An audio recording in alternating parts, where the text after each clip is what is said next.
Hari Om, Bhagavad Gita, Chapter 5, Verse 24, Sannyasa Yoga, Path of Renunciation. In the last verse, Bhagavan Krishna said, Hey Arjuna, a person who is able to overcome his desire and anger before release of the body is in fact a yogi. He is the happy man in this world. We have already seen this. Bhagavan Krishna said, who are the worst enemies of a person? He said, Kama Yesha, Krodha Yesha. So, one has to get rid of this Kama and the Krodha arising out of that desire. So, once you get rid of these two, you are the happiest man in this world. And you are a yogi. This is what Bhagavan Krishna said in verse 23. Now in verse 24, Bhagavan says, Yontas suguntara ramagam tadantar jyodirevayagam sayogi brahma nirvanam brahma budodi gacchati.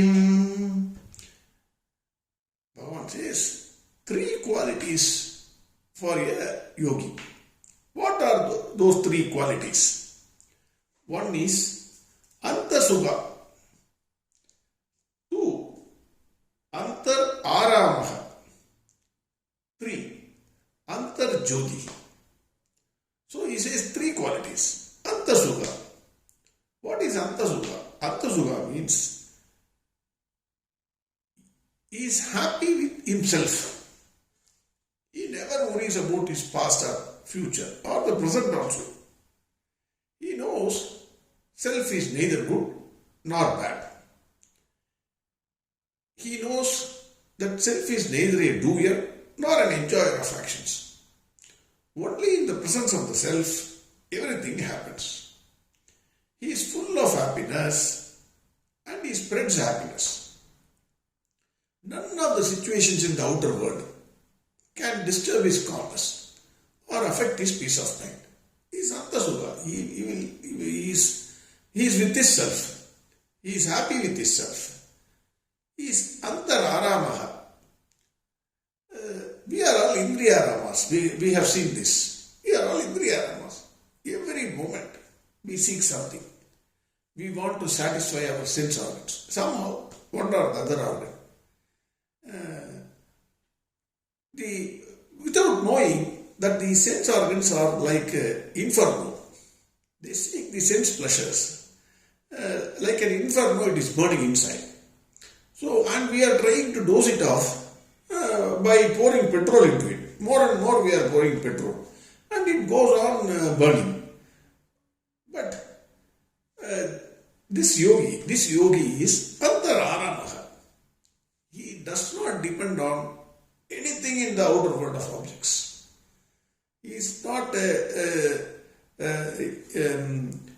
trying to satisfy himself with any of the objects in the outside world. He never depends on anything for his happiness. He wants nothing. He does not depend on anything or any being for his happiness. He does not even seek moksha. If Bhagavan comes and asks, I will give you moksha, he will say, not necessary. I am happy. He revels in happiness. So, this person is Antar Aramaha, this yogi is. Then Antar Jyoti, his self is the illuminating factor in the body.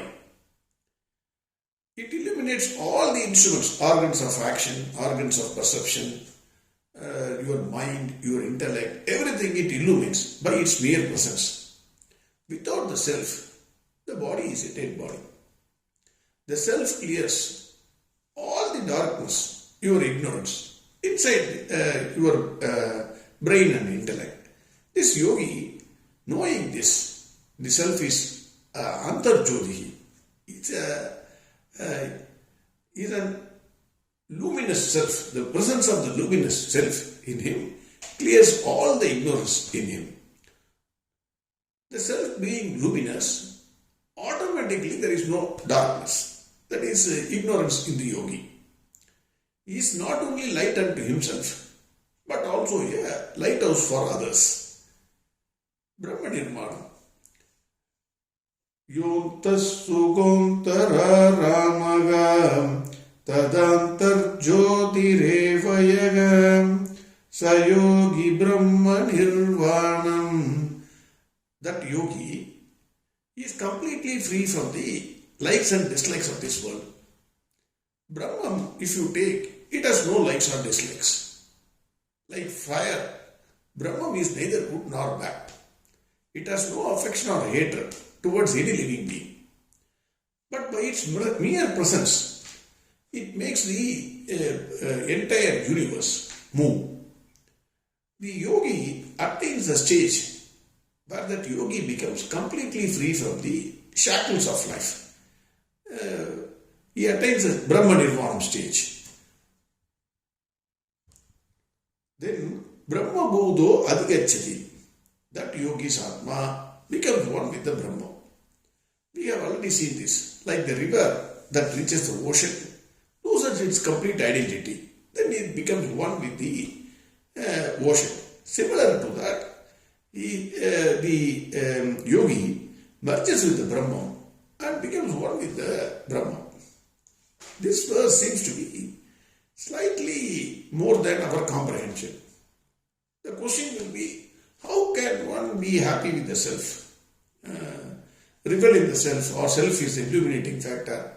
All these things, it is slightly above in our present status. It is not that we won't be able to achieve that stage.